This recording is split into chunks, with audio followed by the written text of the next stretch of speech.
최근 중국 상당수 지역에서 폭우가 계속되면서 홍수 피해가 점점 커지고 있습니다.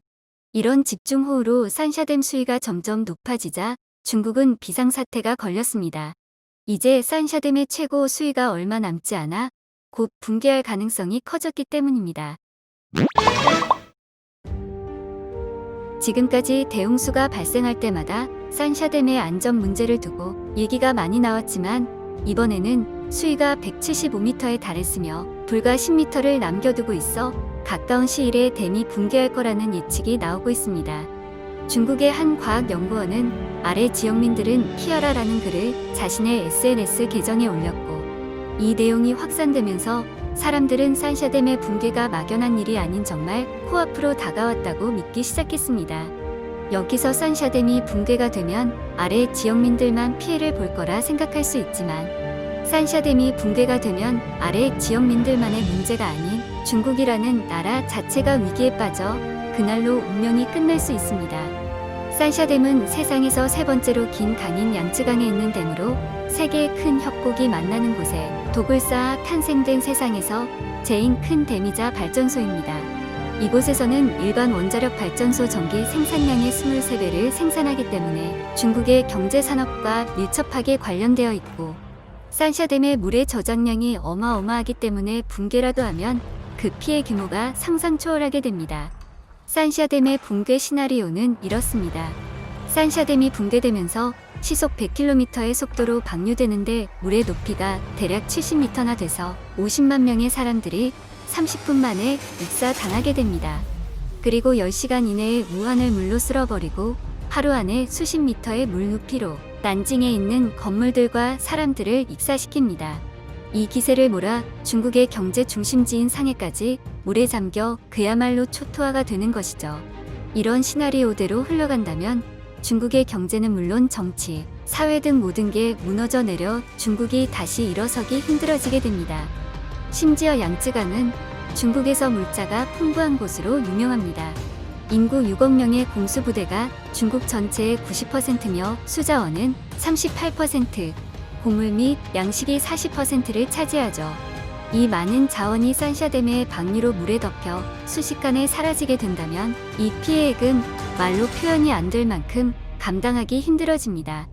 그야말로 중국의 대재앙이라고 할 수 있는 이 위기 상황이 얼마 남지 않았다는 것이죠. 하지만 시진핑은 이런 산샤댐 붕괴 우려를 근거 없는 낭설이라고 강조하고 있습니다. 시진핑 이런 주장을 해도 이미 우리는 중국에 많이 속았기 때문에 시진핑의 말에 신뢰가 가지 않습니다. 세계를 대혼란으로 이끈 코로나 바이러스 사태에서도 사실을 은폐하려는 경향이 강했기 때문에 지금 전 세계적으로도 신뢰도가 많이 낮아졌죠. 그래서 산샤댐 또한 뭔가 알면서도 숨기는 것 아니냐 하는 의심을 살 수밖에 없는 것이죠. 산샤댐은 건설 전부터도 문제가 아주 많았습니다. 중국 지도자들조차도 이 건축물의 문제를 자꾸 회피하려고만 했는데요. 시진핑의 전전 중국 주석인 장 쩌미는 자신의 부족한 정치적인 업적을 높이기 위해 산샤댐의 건설을 강행했습니다.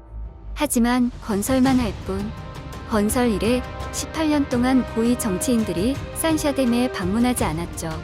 18년 만에 시진핑이 방문했고 전 주석인 후진타오도 단 한 번도 산샤댐 근처에 가지도 않았습니다. 왜 중국의 고위 정치가들은 최대의 토목공사로 불렸던 산샤댐에 찾아가지 않았던 것일까요? 중국은 옛날부터 산샤댐 문제가 제기될 때마다 만년에 한 번 오는 홍수는 막을 수 있다. 산샤댐 올해 1000년에 한 번 오는 홍수 막을 수 있다. 산샤댐 100년에 한 번 오는 초대형 홍수 막을 수 있다. 이런 기사들의 제목을 써왔는데 예측 기간이 점점 짧아지는 걸 보면 그들도 마냥 안전하지는 않다는 걸 분명히 알고 있었을 겁니다. 정말 산샤댐의 위험성을 인지했음에도 당장 손을 볼 수 없어 정세를 유지하기 위해 은폐했던 걸까요? 중국도 당연히 산샤댐의 붕괴로 인한 최악의 시나리오를 맞이할 생각은 없을 것입니다.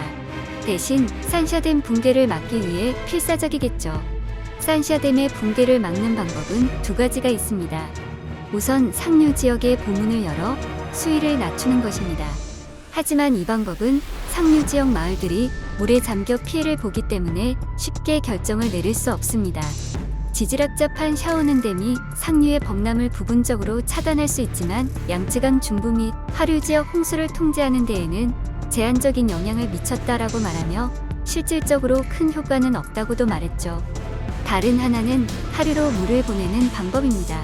실제로 중국 당국은 산샤댐의 수문 7개를 열어 물을 방류하고 있습니다. 하지만 이 두 가지가 해결법이라고 해도 결코 피해를 완전히 막을 수는 없습니다. 실제로 두 번째 방법으로 인하여 601만 명이 수해를 입고 34만 7천 명이 긴급 대피를 했습니다.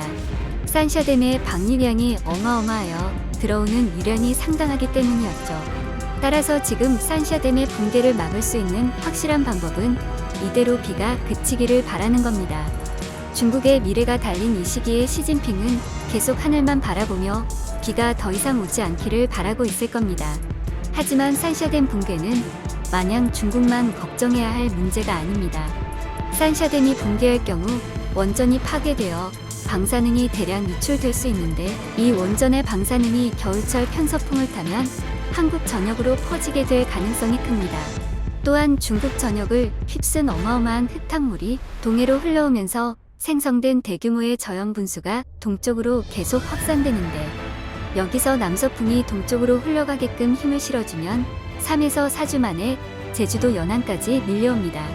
그렇게 되면 양식장 물고기가 폐사하고 소라, 전복과 같은 어패류도 폐사하게 되어 한국도 피해를 볼 수 있는 상황인 것이죠. 또 중국의 경제가 무너지면 전 세계적으로도 경제 타격을 받게 됩니다. 중국의 금융시장이 붕괴는 곧 세계적인 금융위기의 지름길이라는 말이 있듯이 중국 경제와 세계 경제는 운명을 같이 하고 있습니다. 최근 중국은 코로나로 큰 혼란을 겪은 뒤로 대홍수와 메뚜기 떼 그리고 이번 산샤댐까지 많은 난항을 헤쳐나가고 있습니다. 좀처럼 재앙이 끊이질 않는 중국. 그동안 이기적으로 굴었던 사회주의 공산당 중국이 정말 벌이라도 받고 있는 걸까요? 과연 중국의 운명이 어떻게 될 것인지 계속 지켜봐야 할 것 같습니다. 이상 이슈 마스터였습니다.